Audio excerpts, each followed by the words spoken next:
Why did you choose to do Othello? For me, all the plays speak to whatever moment we happen to be living in. It's part of the greatness of the writer. But I do think Othello is particularly resonant with this moment of 21st century United States. I feel like the way in which otherness is detailed in terms of racial otherness, religious otherness, gender, everything about the play feels like it speaks to this moment to me. Yeah. It just felt urgent. It felt like an urgent story to tell. I have to say that I teach a freshman course in which I, in the past, have always taught Hamlet as the go-to Shakespeare play at the beginning, and I dropped it and substituted Othello. When did you do that? This year? Wow. It just seemed to me just overwhelmingly clear that that is the play that, not only because of race and otherness, also because of misogyny, and the kind of violence, murderousness that seethes just below the surface on these subjects. Just it is important to use this play now. And xenophobia too. Yeah. Excuse me, but right, the fact that Othello is not from the country that he's serving, yes, and the way in which that kind of immigrant bashing. Kind of an erring barbarian, Iago calls him. Yes, right. An erring barbarian. Right.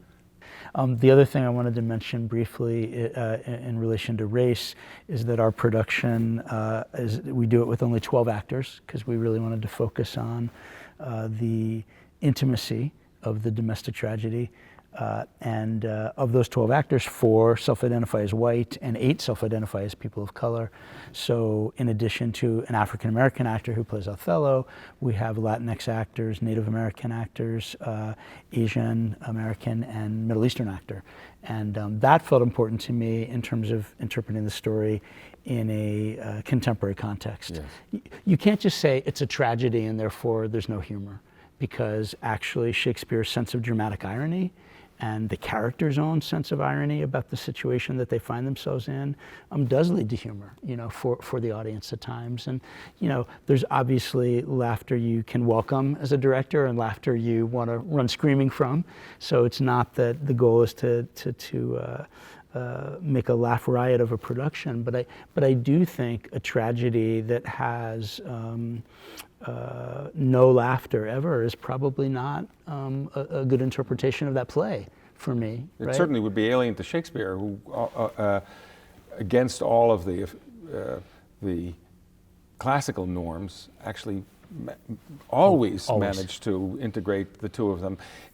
Othello is a particularly disturbing case of it because, in effect, Othello is about an enormous practical joke of the most ghastly kind imaginable. But when Emilia at the end of the play finally shouts out what the audience has wanted to shout out for the last 2 hours, "Dolt, idiot!" Yes. That bursts out finally with that's the climax of a hideous practical joke. That's right.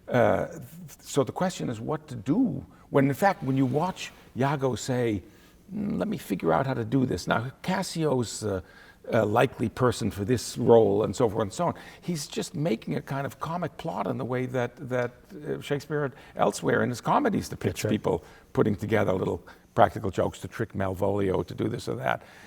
And yet this turns out to be the most unbearable, most painful, as you said, most intimate, soul-destroying vision, and yet it's built around this comic device. Right. I've read the play 1,000 times. I've seen it 1,000 times. I'm still astonished that Shakespeare carried this off. I mean, that he succeeded in doing this. It's just, I can't fathom how he succeeded in tying these two things together. Shakespeare is the most musical of playwrights. I mean, the music pervades even without the contributions of Verdi or Rossini or dozens of others. Shakespeare actually is music is pervasive in Shakespeare, and as if he were longing to write musicals in a curious way a lot of the time. I mean that, yes. And in the case, the interesting case of Othello is not so much that music is constantly present as it is, let's say, in Twelfth Night and other plays. It's that the play is full of music verbally. It's as if the play were already an extraordinary lyric to be sung.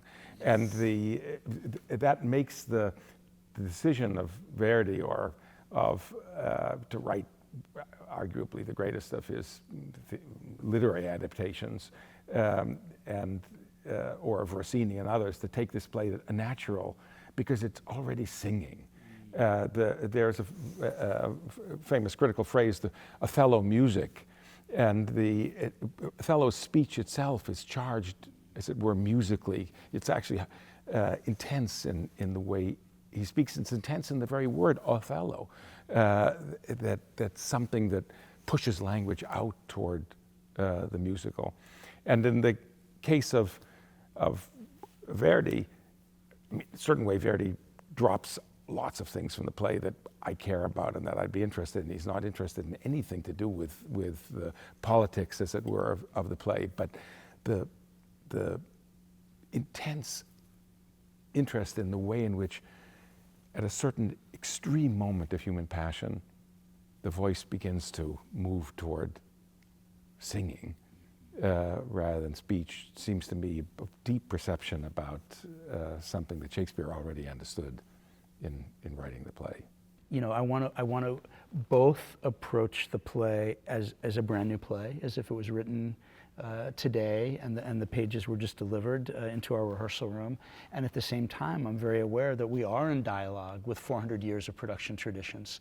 Yeah. And there's certain choices that are maybe caked over with kind of like an old painting. There's kind of a brown glaze that can cake over the work. Yes. So how do we scrape that away and find the vibrant colors that were in the original work of art that Shakespeare created, you know? So I feel that I do need to be in dialogue with learn as much as I can about production history, and also be willing to completely throw all that out the window.